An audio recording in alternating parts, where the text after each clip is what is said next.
wabarakatuh. Waalaikumsalam warahmatullahi wabarakatuh. Alhamdulillahi rabbil alamin. Wassalatu wassalamu ala asrafil anbiya'i wal mursalin wa ala alihi wa sahbihi ajma'in. Amma ba'd. Bapak Ibu yang dirahmati Allah, bersyukur kita atas kesempatan kita bisa bergabung di room kegiatan kajian daring Senin malam pimpinan cabang Muhammadiyah Kenopan. Pada episode atau part yang ke-41 ini ada spesialnya. Nanti kita akan mengikuti kajian tentang ilmu waris bersama Ustadz Abu Affan. Dan ini mungkin perlu waktu yang lebih panjang. Kita rencanakan nanti kita lakukan sebanyak 3 part atau 3 pertemuan, yaitu 41, 42, 43 insya Allah.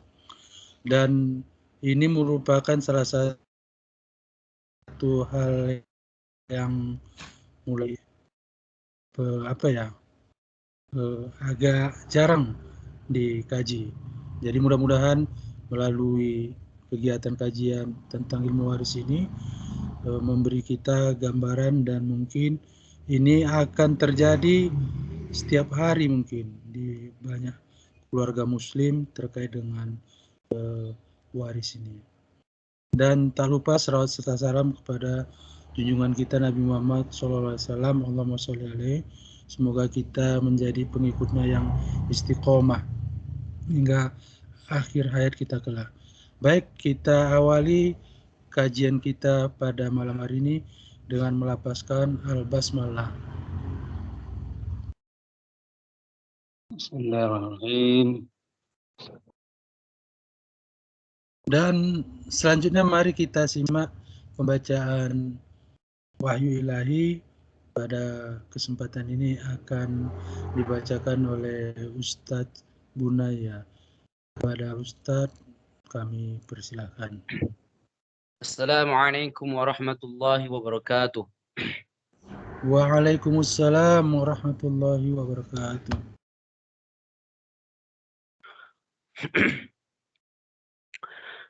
أعوذ بالله من الشيطان الرجيم.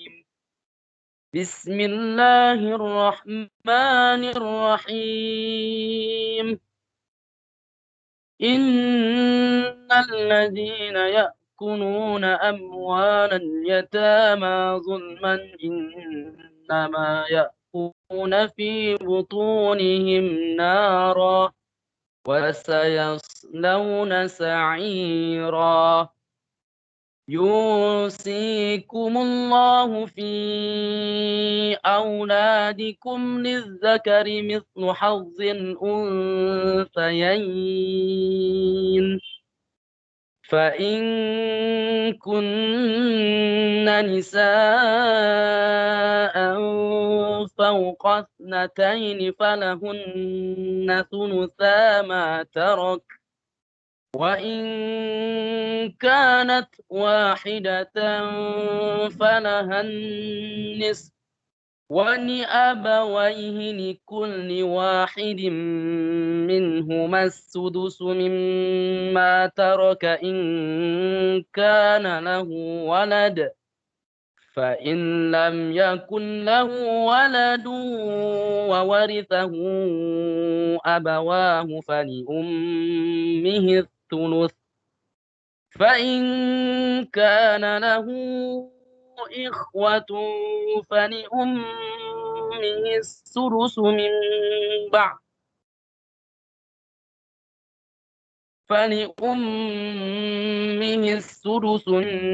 بعد وصية يوصي بها أو دين. آباؤكم وأبناؤكم لا تدرون أيهم أقرب لكم نفعا فريضة من الله إن الله كان عليما حكيما ولكم نصف ما ترك أزواجكم إن لم يكن لهن ولد فإن كان لهن ولد فلكم الربع مما تركن من بعد وصية يوصين بها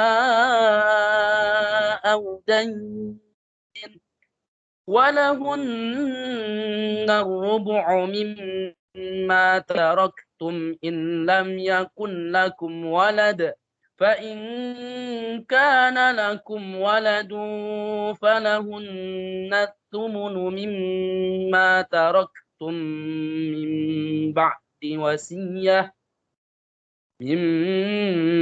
بعد وصية توصون بها أو دين وإن كان رجل يورث كلالة أو امرأة وله أخ أو أخت فلكل واحد منهما السدس فإن كانوا أكثر من ذلك فهم شركاء في الثلث من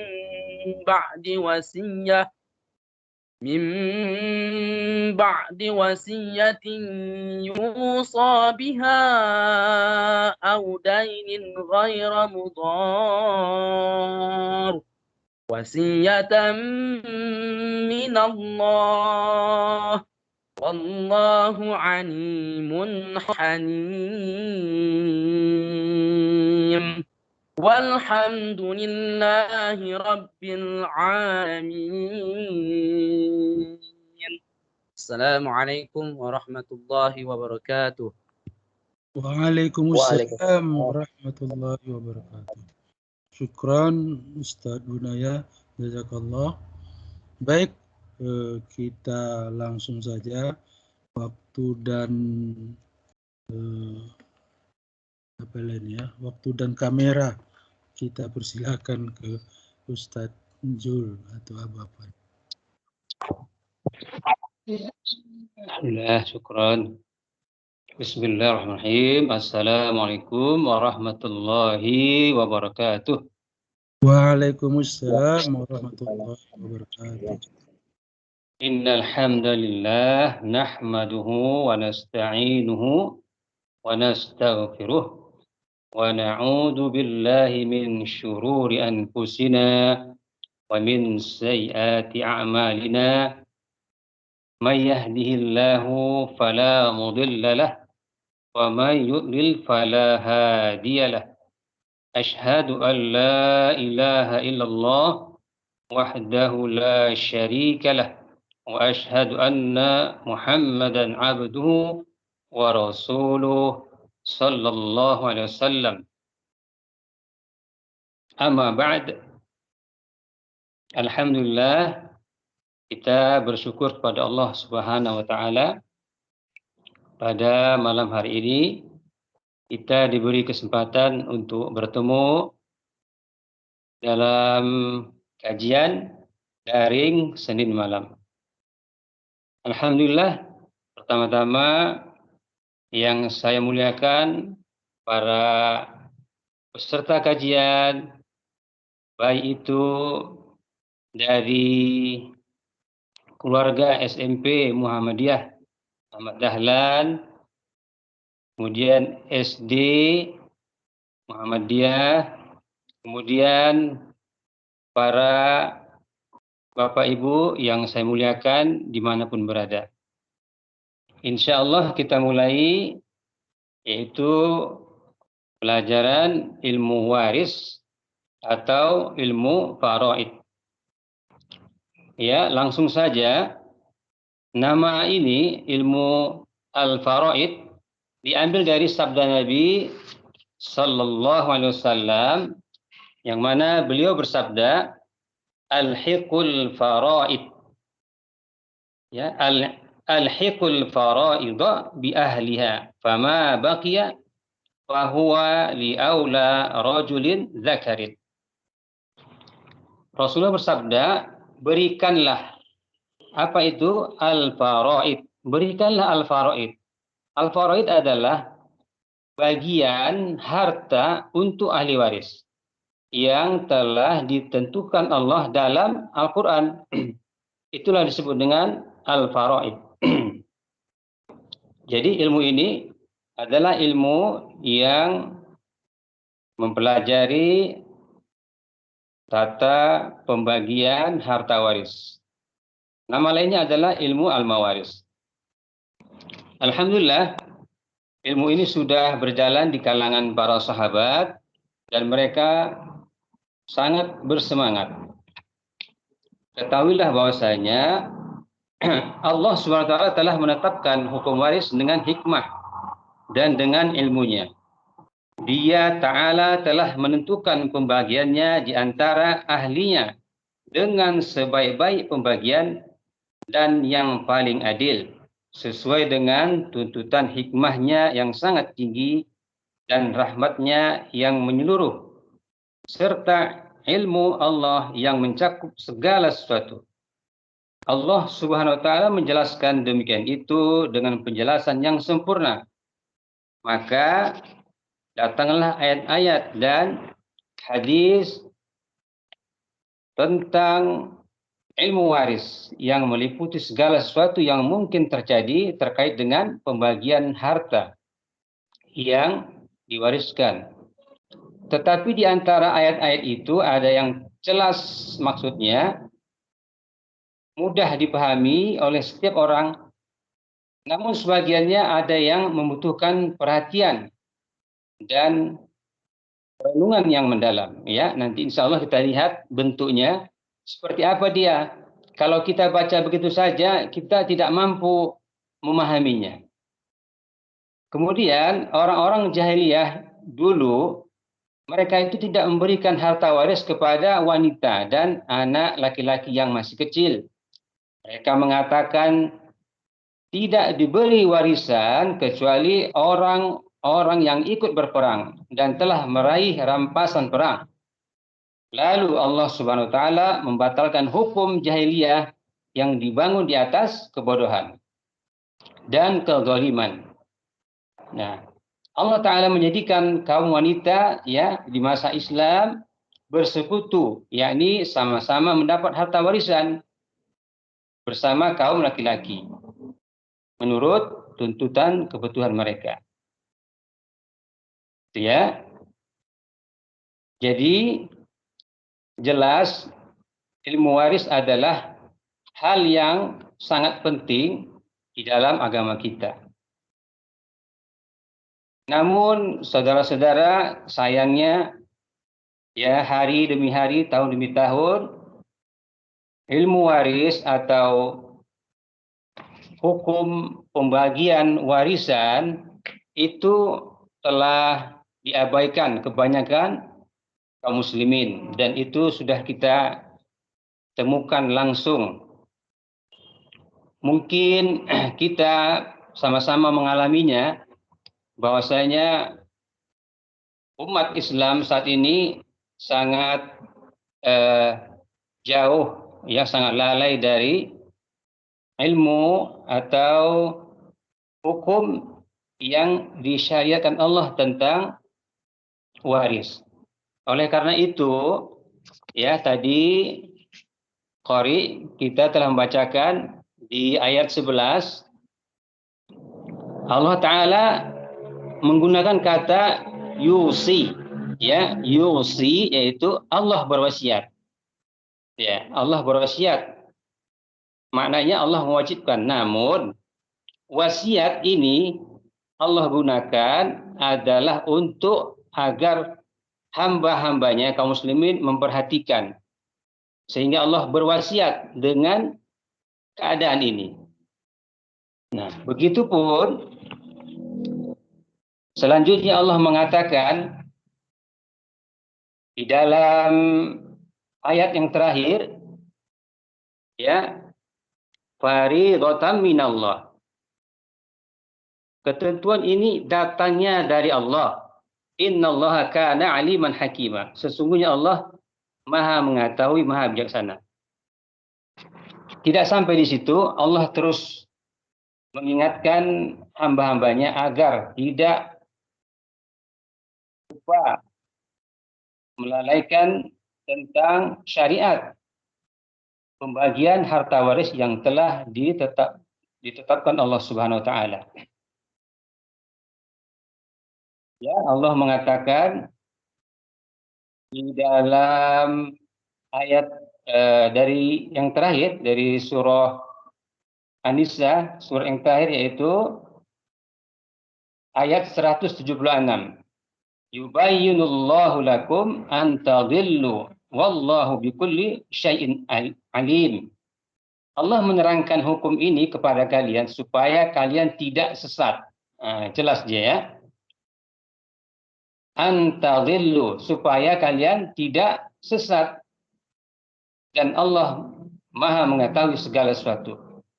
Jadi sudah pasti dia. Barang siapa kaum muslimin menolak pembagian harta waris dengan ketetapan Allah ini, tentulah dia termasuk orang-orang yang sesat. Dan ini sangat berbahaya karena Allah mengancam mereka yang tidak mau mengikuti syariat tentang pembagian harta waris. Di mana Allah mengatakan yang artinya barang siapa yang mendurhakai Allah dan Rasul-Nya dan melanggar ketentuan-ketentuannya, niscaya Allah memasukkannya ke dalam api neraka, sedang ia kekal di dalamnya. Ya, kekal di dalamnya, dan baginya siksa yang menghinakan. Surah An-Nisa ayat 14. Dan bagi hambanya yang taat, Allah balas dengan surga. Ya, Allah menyatakan dalam surah An-Nisa ayat ke-13. Jadi hal ini saudara-saudara yang saya muliakan sangat penting kita mempromosikan ya atau memperkenalkan ilmu ini kepada saudara-saudara kita untuk bersemangat mempelajari ilmu waris. Baik, mungkin pengantarnya itu langsung kita baca dulu ya satu surat dari surah An-Nisa. Kita lihat nanti. Yang pertama, Allah Ta'ala berfirman, yusikumullahu fi auladikum. Allah mewasiatkan, yakni mensyariatkan kepada kalian tentang pembagian harta pusaka, yaitu warisan untuk anak-anak kalian. Lidzakari mithlu hadzil unsayain, untuk satu orang anak laki-laki semisal atau sama dengan dua bagian anak perempuan. Nah, ini adalah kaidah umum ya, bagian seorang anak laki-laki itu sama dengan bagian dua orang anak perempuan. Ya, misalnya laki-laki satu orang dapat 200 juta, maka anak perempuan 200 juta untuk dua orang. Berarti mereka 100, begitu ya. Jadi bagian seorang anak laki-laki sama dengan bagian dua orang anak perempuan. Jika anak itu ya fa in kunna nisaan fawqasnataini falahunna thulutsa ma tarak. Jika anak itu semuanya perempuan, yakni 2 ke atas ya, 2, 3 dan seterusnya, maka bagian mereka 2/3 dari harta yang ditinggalkan. Wa in kanat wahidatan falahan nisf. Jika anak itu seorang saja, maka dia memperoleh setengah. Wali abawaihi likulli wahidin minhumas sudusu mimma taraka in kana lahu walad. Dan untuk kedua ibu bapa, bagian masing-masingnya 1/6 dari harta yang ditinggalkan jika yang meninggal mempunyai anak. Fa illam yakul lahu walad wa warisahu abawahu fali ummihi sulus. Jika yang meninggal tidak mempunyai anak dan dia diwarisi oleh kedua ibu bapaknya saja, maka ibunya memperoleh sepertiga.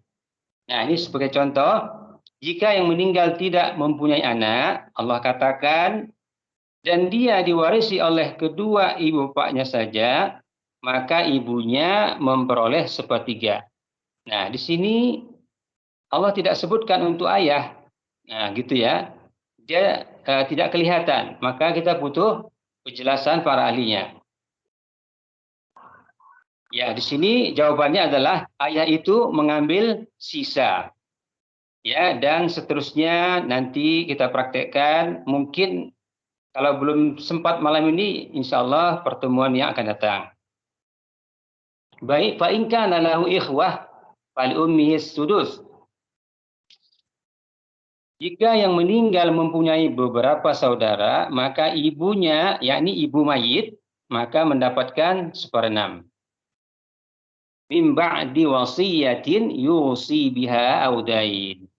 Pembagian-pembagian tersebut setelah dipenuhi wasiat yang dibuatnya atau dan setelah dibayar hutangnya. Aba'ukum wa abna'ukum la tadaruna ayyuhum aqrabu lakum naf'a. Tentang orang tua kalian dan anak-anak kalian, kalian tidak mengetahui siapa di antara mereka yang lebih banyak manfaatnya bagi kalian. Fariidatan minallah, innallaha kana aliman hakima. Ketetapan ini adalah dari Allah, sungguh Allah Maha mengetahui, Maha bijaksana. Ya, itu dari ayat 11. Kemudian tadi sudah dibacakan ayat 12 dan ayat 176. Itu adalah 3 ayat yang menyebutkan pembagian-pembagian. Ya, mungkin tidak saya baca semua ya ayat-ayatnya supaya ringkas. Namun di dalam Al-Quran angka-angka yang Allah berikan itu ada 6, ya, 1/2, 1/3, 1/4, 1/6, 1/8, dan 2/3. Ya, setiap ahli waris memperoleh bagiannya, tapi ingat mereka itu memperoleh dengan ketentuan, yaitu syarat-syarat. Nah, itulah nanti yang mau kita bahas. Kenapa ahli waris ini tidak memperoleh, sedangkan dia tercatat sebagai ahli waris. Nah, itu yang mau kita detailkan, karena liku-likunya cukup banyak dari ahli waris yang hadir. Bapak Ibu yang saya muliakan, kita insya Allah sudah masuk kepada penjelasan tentang rukun waris. Ya, rukun waris ada 3. Yang pertama muwaris, yaitu yang mewariskan, yakni yang meninggal. Yang kedua waris, yaitu ahli waris yang menerima. Yang ketiga maurus, yaitu harta yang diwariskan. Jadi rukun waris ada 3, pewaris, kedua ahli waris, ketiga harta yang diwariskan. Itu ya rukunnya. Kemudian sebab-sebab adanya warisan juga ada 3. Yang pertama nasab, yang kedua pernikahan, yang ketiga wala. Ya, sebab-sebab adanya warisan ada 3. Yang pertama nasab, kedua pernikahan, ketiga wala. Nah, ini ada penjelasannya.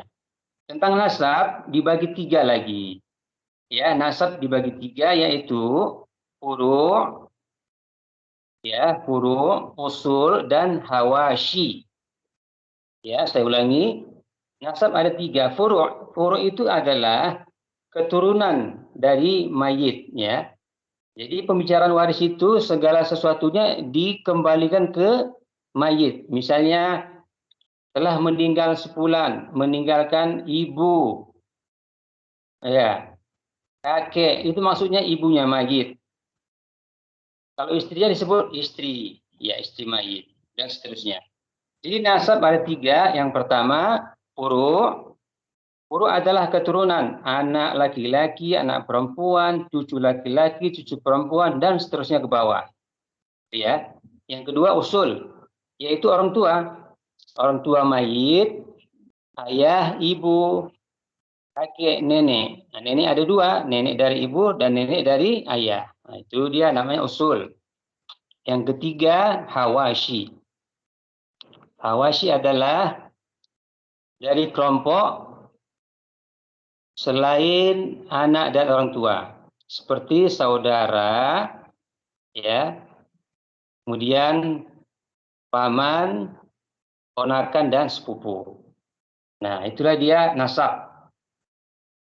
Kemudian pernikahan, ya, pernikahan. Apabila terjadi pernikahan, maka suami dan istri saling mewarisi selama tidak terjadi talak bain, ya, talak bain, ya.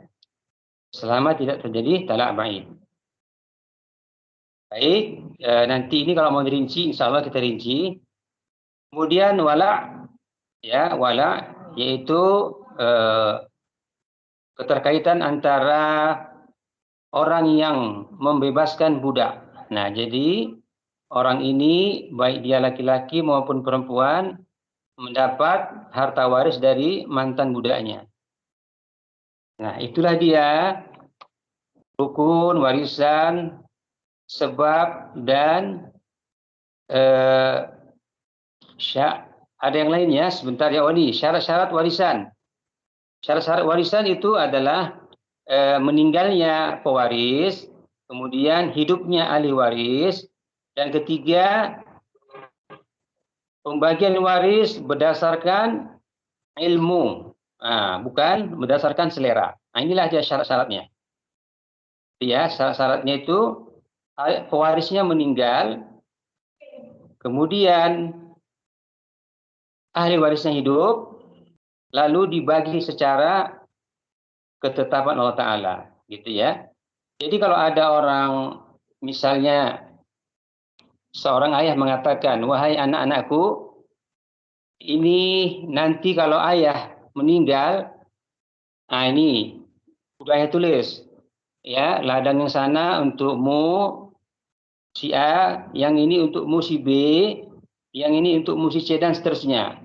Itu ketika meninggal dan dibagi sesuai dengan pesan ayah tadi, maka itu batal, ya. Itu tidak sah. Karena itu bukan waris. Itu adalah wasiat. Ya, wasiat tidak berlaku untuk ahli waris. Ya, wasiat itu tidak berlaku untuk ahli waris. Dia batal. Jadi kalau seorang tua ingin memberikan harta ke anaknya selagi dia hidup, maka hukumnya hibah. Silahkan diberikan, dibagi-bagi, adil, dan langsung diterima oleh anak-anaknya. Itu namanya hibah. Adapun kalau meninggal harus mengikuti peraturan Allah SWT. Itu namanya waris. Ya. Baik, satu lagi, penghalang warisan. Penghalang warisan adalah perbudakan yang pertama, yang kedua pembunuhan, yang ketiga perbedaan agama. Ya, yang pertama perbudakan. Ya, mungkin saat ini masih belum kita lihat ya di zaman kita ini. Adapun yang kedua adalah pembunuhan. Misalnya ada anggota ahli waris yang membunuh pemilik harta, maka dia gugur sebagai ahli waris. Dan juga perbedaan agama. Jadi orang yang orang Islam itu tidak mewarisi harta dari orang kafir, ya. Misalnya orang tuanya non-Muslim, dia masuk Islam, ayahnya meninggal, maka dia tidak memperoleh harta warisan, ya. Rasulullah mengatakan, la yarithul muslimul kafira walal kafirul muslim. Ya, orang Muslim itu tidak mewarisi dari orang kafir, dan sebaliknya orang kafir tidak mewarisi dari orang Muslim. Nah, jadi Kalau ada di antara kita yang kebetulan orang tuanya non-muslim, lalu dia dapat waris, orang tuanya punya harta dan dia ingin dapat, maka dia memberi pesan kepada orang tuanya bahwasanya tulislah wasiat untukku wahai ayahku agar aku mendapat harta dari ayah nanti. Nah, itu bisa ya. Jadi berbentuk wasiat boleh. Dari orang tua yang non-muslim bisa memberi wasiat harta kepada anaknya. Jadi nanti dia meninggal, anaknya itu yang muslim dapat harta yaitu wasiat. Ya, atau hibah semasa hidup diminta, nah itu halal. Itu ya. Itu dia dari penghalang. Kemudian saudara-saudara, kita langsung bisa masuk ini kepada ahli waris, yaitu orang-orang yang termasuk dalam kelompok penerima harta pusaka. Nah, ini kalau dia tatap muka, bisa saya tuliskan di papan tulis. Ya, kalau mau ditulis silahkan. Supaya mudah dihafal, ya, mereka jumlahnya 15 laki-laki, 10 perempuan. Nah, itu kalau ditulis pakai gambar itu mudah menghafalnya ya. Seperti contoh kalau kita punya kertas 2 lembar, kita tulis di tengah agak menggeser ke kiri, kita tulis huruf M. M kita tulis agak besar, kita lingkari. Nah, di situ kita tuliskan di bawahnya, juga nanti di atasnya, di samping kanan dari tangan kanan kita, samping kanan, dan di samping kiri tangan kita. Jadi misalnya kita tulis huruf M, di bawahnya itu tadi furu, itu adalah 4 orang. Ya, jadi M, mayit, di bawahnya ada 1 anak laki-laki. Kalau di sini saya ringkas A.LK, anak laki-laki. Kemudian A.PR, anak perempuan. Nah, jadi yang pertama anak laki-laki, yang kedua anak perempuan. Nah, ini sederajat. Kemudian di bawah mereka adalah cucu laki-laki. Saya ringkas C laki-laki, LK ya, CLK. Kemudian CPR. Cucu perempuan. Ini derajatnya di bawah anak. Ya, kita tulis di bawah dia. Itu ya, ada 4.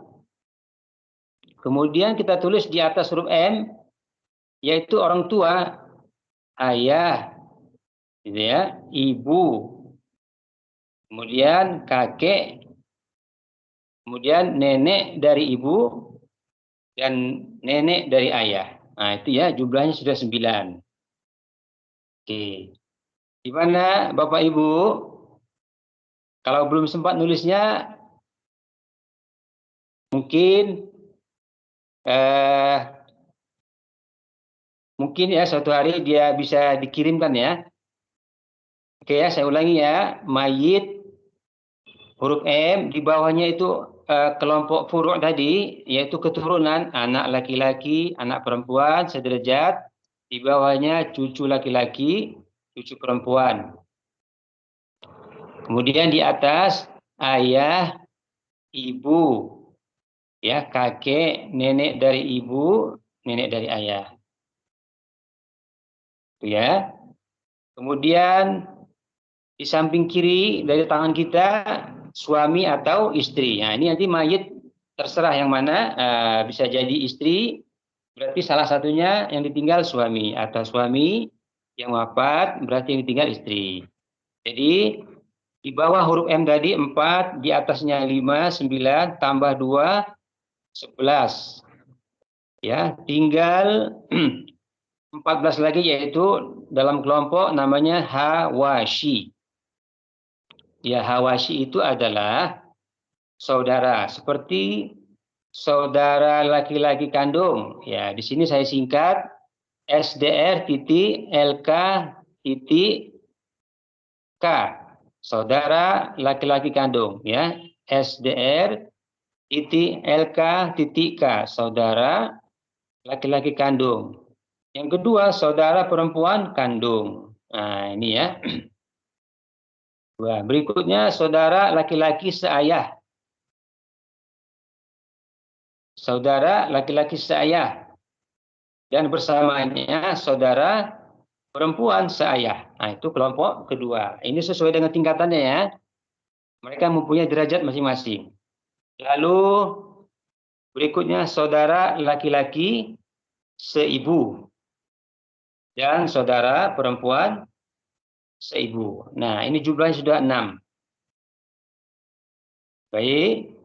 Kemudian saudara laki-laki tadi punya anak. Ya, itu satu. Anak laki-laki. Lulusan dari saudara laki-laki kandung.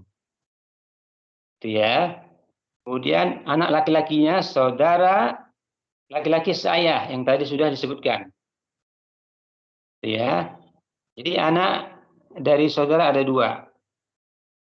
Satu anaknya saudara laki-laki kandung, yang kedua anak dari saudara laki-laki seayah, ya.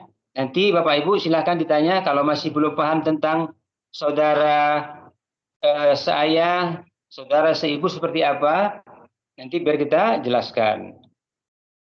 Jadi 6 tambah 2, 8, kemudian ditambahi paman kandung. Ya, berikutnya paman seayah. Itu ya. Tambahannya lagi anak laki-laki dari paman kandung. Anak laki-laki dari paman kandung. Itu ya. Kemudian anak laki-laki dari paman seayah. Nah, jumlahnya sudah 12. Yang terakhir ini dalam bentuk bahasa Arab namanya mu'tiq. Ya, mim ain ta qaf. Ya, mim ain ta qaf. Mu'tiq. Yang kedua mu'tiqah. Tambahin ta marbutah terakhir. Ini adalah orang yang pernah menjadi bekas tuan dari budak. Itu ya Bapak Ibu, jumlahnya semua 25 gitu. Ya, insya Allah mudah-mudahan kita suatu hari bisa tatap muka. Ya, dalam pertemuan yang sudah bisa lebih cepat, langsung kita mengulang kajian seperti yang malam ini. Begitu tatap muka, kita sudah bisa tancap gas. Langsung ngambil contoh-contoh kasus-kasus gitu ya. Baik yang disiapkan di sini maupun dari pertanyaan Bapak Ibu sekalian. Ya, sekarang sudah jam 9:07 ya. Ya, masih lanjut ini Pak. Lanjut. Sekitar. Lanjut, Pak. Baik. Ya. Sekarang adalah macam-macam ahli waris. Ya. Apa itu maksudnya? Ahli waris itu ada 2 macamnya, yaitu satu namanya ahli fardu. Yang pertama namanya ahli fardu. Yang kedua ahli ta'sib. Ya, ta'sib. Ahli fardu adalah ahli waris yang mendapatkan warisan dengan ketentuan yang telah disebutkan dalam Al-Quran. Ya, yang tadi itu setengah, 1/3, 1/4, 1/6, 1/8, dan 2/3. Ya. Ini nanti kalau ketemu langsung kita suatu hari asik ini, mantap. Mudah-mudahan panitia bersedia. Itu ya, ahli fardu itu dia sudah diberi Allah angka-angkanya. Nah ini dahsyatnya di Al-Quran disebutkan angka dengan jelas. Yang kedua ahli ta'sib, yaitu ahli waris yang mendapatkan sisa. Dia menunggu sisa. Contohnya seperti anak laki-laki, dia tidak mempunyai angka di dalam Al-Quran. Ya, anak laki-laki ketika menerima waris dia hanya menunggu sisa. Ya. Baik, itu dua jenis dari ahli waris, ahli fardu dan ahli ta'sib. Kemudian berikutnya,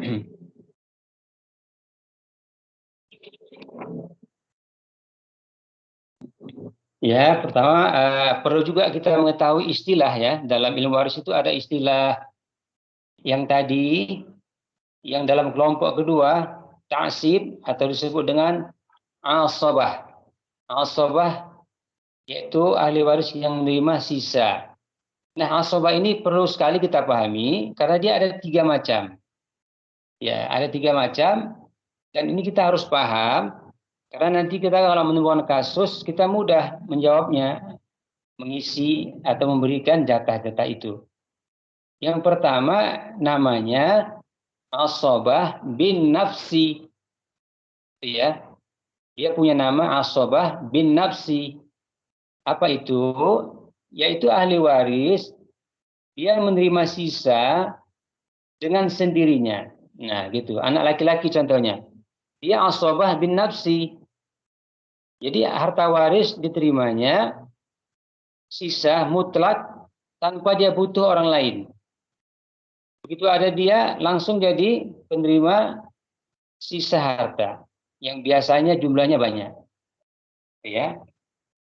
Yang kedua asabah bil ghairi, ya, atau asabah bil ghair. Yang kedua namanya asabah bil ghair. Apa itu? Yaitu ahli warisnya itu perempuan.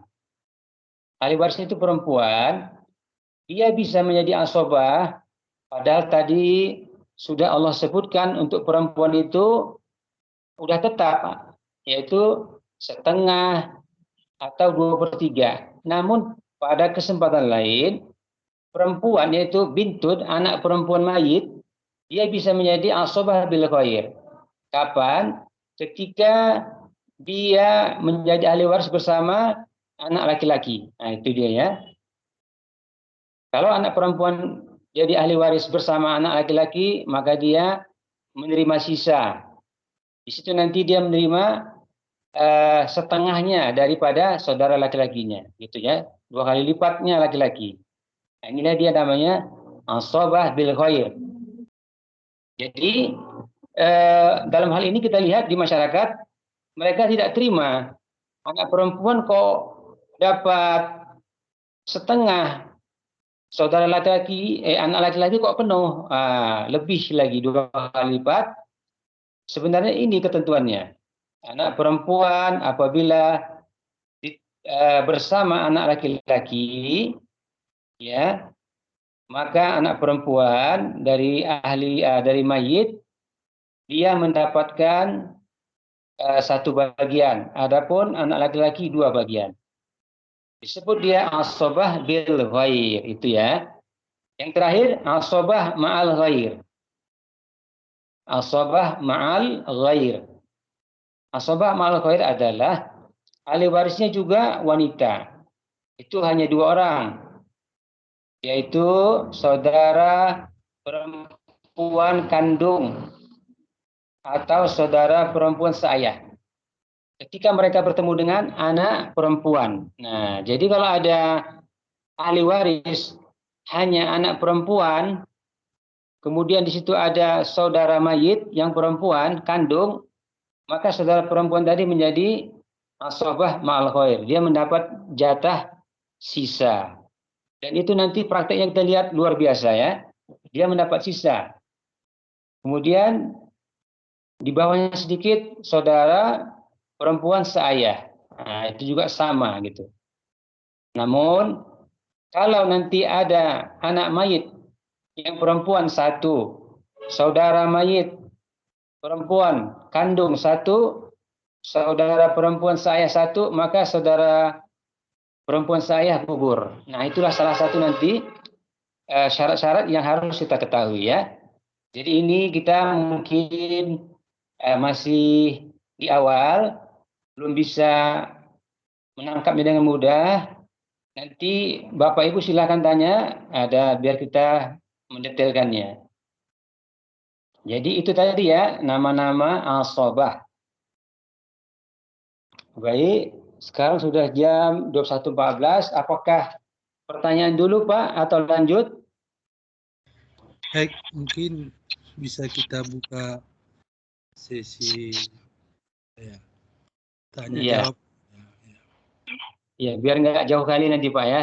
siap. Silakan. Baik, Bapak Ibu peserta kajian, kami persilakan mungkin dari yang sudah disampaikan dari awal tadi ada yang butuh penjelasan, kami persilahkan boleh langsung atau raise hand, dan juga boleh juga di kolom chat untuk menyampaikan pertanyaannya. Pada Bapak Ibu kami persilahkan.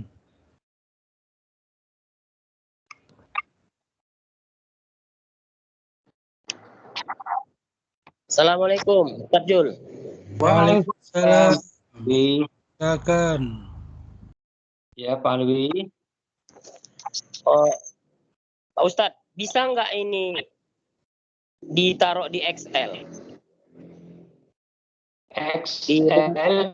Di Microsoft Excel. Oh, mungkin bisa ditanya sama Pak ini, Pak Ketua, Pak Kepsek.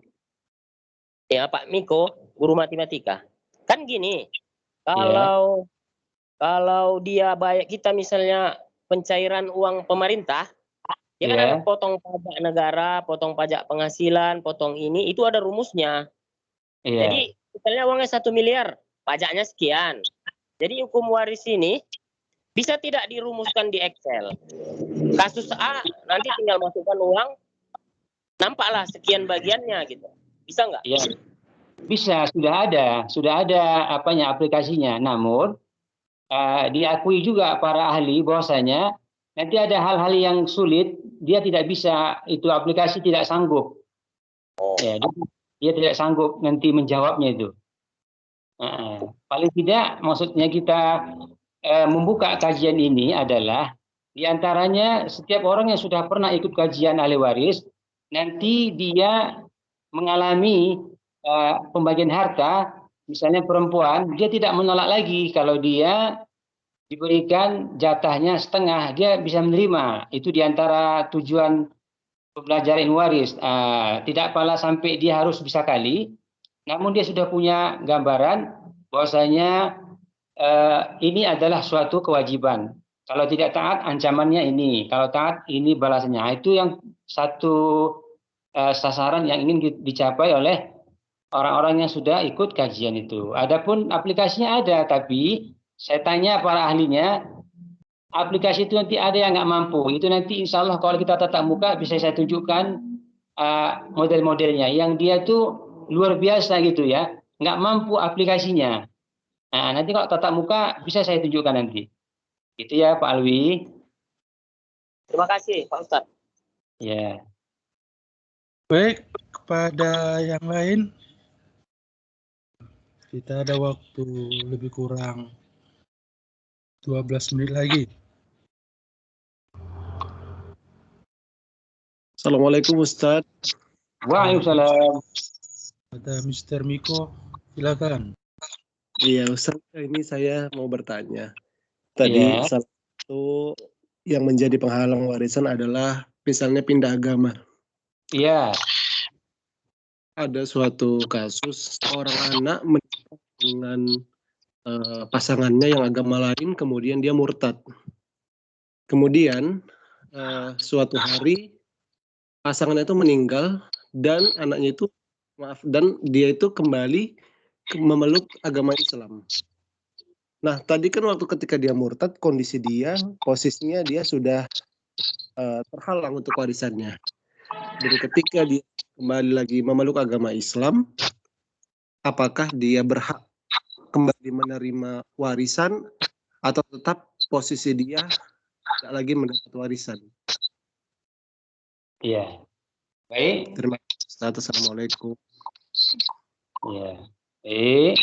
Waalaikumsalam. Ya, waalaikumsalam. Jadi penghalangnya itu saat dia berbeda agama ya. Kalau nanti dia pindah ke Islam lagi, lalu dia sebagai ahli waris dari orang yang tadi meninggal, dia tetap sebagai terhitung gitu ya.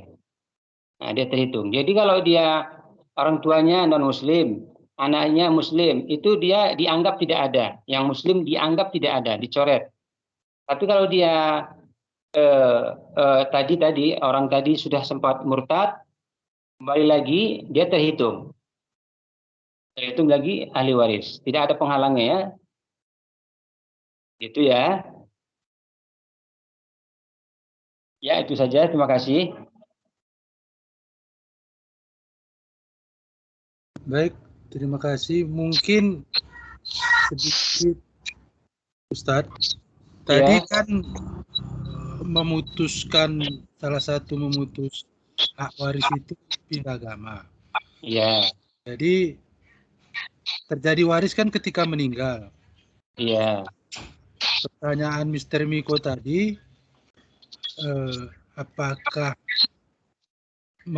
sudah meninggal, kemudian dia masuk kembali ke agama Islam, haknya di situ berarti tidak ada lagi sebenarnya ya, Ustaz? Oh, berarti tadi waktu orang tuanya meninggal atau keluarganya, dia masih non-muslim atau kafir, dia sudah putus. Jadi kalau masuk dia ke Islam lagi, sudah nggak dihitung lagi ya, Ustaz? Tidak dihitung lagi. Ya seperti ini tadi ya, talak ba'in tadi itu sama dia. Begitu talak ba'in, talak 3 itu putus, habis. Tidak bisa lagi. Gitu. Sudah putus dia, tidak bisa lagi. Baru terus tiba-tiba masuk Islam, nggak ada hubungannya lagi. Sama dengan talak roji'i ya. Talak roji'i itu silang pendapat. Dia masih dapat waris, tapi kalau nanti dia di masa iddah habis, maka habis. Nggak dapat waris. Selagi masa iddah talak 1, 2, masa iddah masih ada, 3 kali suci, meninggal sang suami misal, maka sang istri bisa memperoleh harta. Tapi kalau sudah habis masa iddah, habis nggak bisa lagi. Walaupun, nah gitulah dia percontohannya. Jadi beda agama tadi, di situ penghalangnya. Baik, Ustaz, ini ada pertanyaan dari salah satu peserta. Assalamualaikum Ustaz, saya mau bertanya, bagaimana hukum istri yang ditinggal suami sedangkan mereka tidak punya anak? Dengan catatan harta yang ditinggalkan itu adalah harta yang dihasilkan suami semasa dia belum menikah. Ya. Ya, maksudnya harta suami sebelum menikah. Lalu maksudnya warisnya itu ya, Pak? Bagaimana hukum istri yang ditinggal suami, sedangkan mereka tidak. Iya, maaf ya Pak, ditinggal itu maksudnya meninggal, wafat. Iya. Iya, suami wafat, terus istrinya mendapat hak waris walaupun itu ya harta suaminya waktu dia masih pemuda, masih belum keluarga mencarinya, yaitu harta. Jadi waris itu adalah harta orang yang meninggal kapanpun itu diperolehnya, bukan mesti dicari sama-sama, gitu ya. Yang diistilahkan harta monogami, itu nanti kita bahas juga ya.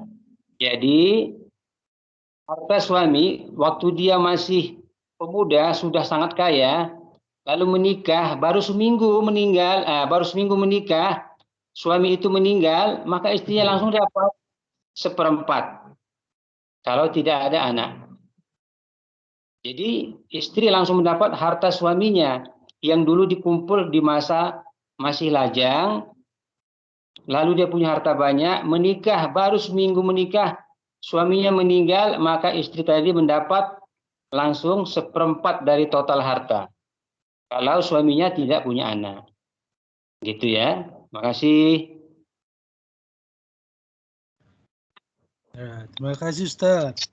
Mudah-mudahan bisa menjawab ya Baik, kita buka lagi. Mungkin ada yang mau bertanya. Silakan Ustaz Ilyas.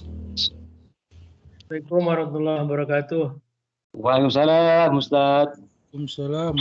Ustaz, di masyarakat kita ada yang Ya, dikenal namanya harta gonogini. ya. Gonogini. Bagaimana harta gonogini dalam pandangan Islam? Adakah dikenal harta gonogini dalam Islam, dalam hukum Islam? Terima kasih. Assalamualaikum warahmatullahi wabarakatuh. Waalaikumsalam. Baik, Ustaz Ilyas, alhamdulillah. Ya, saudara-saudara yang saya muliakan, harta gonogini di dalam Islam itu tidak ada. Jadi harta itu di dalam Islam jelas. Jadi kalau suami, istri, selama mereka hidup, hartanya itu masing-masing. Masing-masing hartanya. Tidak ada gonogini, kecuali mereka memang mengumpul modal ya. Contoh mereka selama menikah 10 tahun punya rumah yang mewah seharga 1 miliar.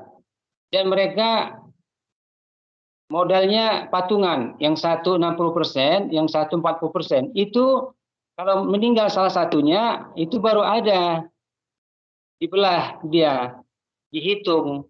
Jadi misalnya yang meninggal suami, 60% saja yang boleh diwariskan, yang 40 milik istri, nggak boleh diganggu. Jadi dari 1 miliar, 60% yang boleh dibagi waris, misalnya anaknya ada 5, rumahnya tadi 1 miliar, ternyata suami istri ini membangunnya bersama-sama, dijual laku 2 miliar, maka 60% yang boleh dibagi, karena yang 40 masih punya istri mayit. Dan 60% itu istri mendapatkan bagian 1/8, gitu ya. Jadi gonogini itu nggak ada. Ya itu, terima kasih. Terima kasih Ustaz. Baik, ada lagi? Ya, lanjut. Silakan. Misalnya begini, kadang kan jadikan alasan memang bukan dia berkongsi dalam satu perusahaan, tapi kan seringkali kan kita lihat ya misalnya sama-sama kerja atau si istri ini membantu pekerjaan suami, ya kan, membantu pekerjaan, dan atau suaminya sakit bertahun-tahun, puluhan tahun, akhirnya si istri yang meneruskan pekerjaan usaha si suami. Nah itu kira-kira dalam Islam tetap tidak ada dipandang bagian yang lain kecuali dalam perspektif pandangan hukum Islam. Ya, terima kasih. Ya, terima kasih Ustaz. Jadi insya Allah kalau dia dalam keluarga itu harus jelas semuanya. Misalnya sang istri membantu pekerjaan, maka sang suami mengatakan dia bulanannya diberikan, atau ada pernyataan bahwasanya ini kita anggap harta kita bersama, walaupun engkau istri tidak mempunyai modal di sini. Kalau pernyataan itu jadi halal dia. Artinya di rumah itu dianggap ya. Ada juga yang keluarga itu yang kita lihat istrinya digaji atau dia bentuknya hadiah gitu. Bentuknya hadiah, sering diberikan suaminya hadiah.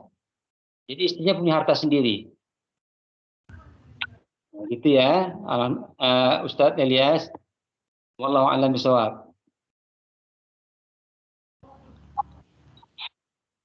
Baik, masih ada waktu.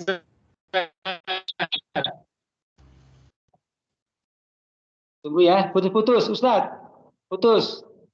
Ustadz Ilyas.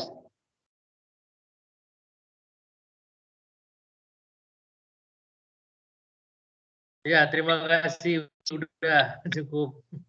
Iya.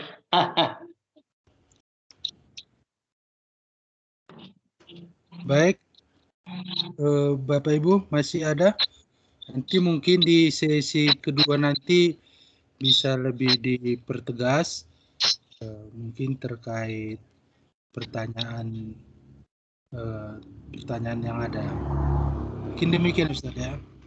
Dan Ya. nanti coba kita upayakan juga dengan kesepakatan serta kajian ini, bila perlu nanti kita buat seperti saran Ustadz secara offline atau tatap muka ya kan.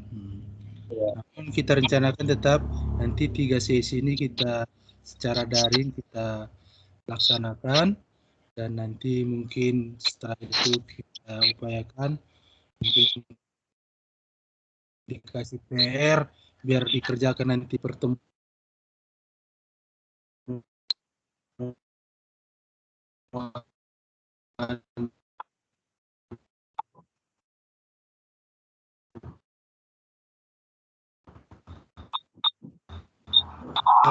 ada dari Putus-putus, Pak. Suaranya putus-putus, Pak.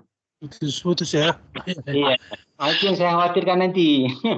Iya, Sebenarnya tatap muka itu bisa, lalu dia di-shoot pakai dia Facebook, tetap bisa melihat yang di rumah, yang hadir nanti bisa langsung dia banyak pertanyaan dan contoh-contoh, dan langsung juga praktek untuk dites soal-soalnya gitu. Siap Ustaz. Nanti kita lihat waktunya yang cocok nantinya. Baik, Bapak Ibu sekalian, kalau tidak ada mungkin closing statement dari Ustaz kajian kita pada malam ini, kami persilahkan. Ya, terima kasih. Alhamdulillah. Mudah-mudahan kita semuanya bersemangat sebagaimana para sahabat Nabi sangat bersemangat mempelajari ilmu ini. Sebagai contoh, ketika Khalifah Umar bin Khattab didatangi sahabat yang lain menanyakan kasus, maka Umar tidak bisa menjawab. Kasusnya itu yang meninggal, yang ditinggal 3 orang, ibu mayit, bapak mayit, suami atau istri. Nah, ini belum pernah terjadi, maka Umar bin Khattab memanggil sahabat yang lain dan berdiskusi. Nah, itu contohnya bahwasanya ilmu waris itu harus banyak berlatih, diulang-ulang, karena dia penuh liku-liku. Jadi harapan kita, kalau ini bisa kita terus kita kenalkan kepada kaum muslimin, kita memberi semangat, tentulah kita mendapat pahala yang sangat besar karena kita telah memberi contoh atau memperkenalkannya ya. Mudah-mudahan kita bersemangat sehingga kita mendapat ridho dari Allah Ta'ala. Demikian, terima kasih. Amin. Baik, dan satu lagi mungkin Bapak Ibu sekalian adalah kekhawatiran kita, yaitu ketika ini tidak dilakukan dengan benar, maka ada kemungkinan kita bisa memakan harta anak yatim atau memakan yang bukan hak kita. Jadi ini sebenarnya sangat penting bagi kita untuk menjaga hal-hal yang terlarang di agama kita, yaitu memakan yang bukan hak kita. Jadi demikian mungkin untuk kajian kita pada malam hari ini. Mungkin putus-putus ya Ustaz? Iya Pak. Jaringan sudah mulai malam, mulai agak apa ini. Baik, sekali lagi kita ucapkan terima kasih dan kita padakan pertemuan kita dan kita akhiri, dan insya Allah kita bertemu kembali pada kajian part ke-42. Mudah-mudahan bisa kita laksanakan. Dan dengan mengucapkan lafaz alhamdulillah, kita tutup kajian daring Senin malam pimpinan cabang Muhammadiyah Konopan part yang ke-41. Assalamualaikum warahmatullahi wabarakatuh. Waalaikumsalam warahmatullahi wabarakatuh. Waalaikumsalam warahmatullahi wabarakatuh.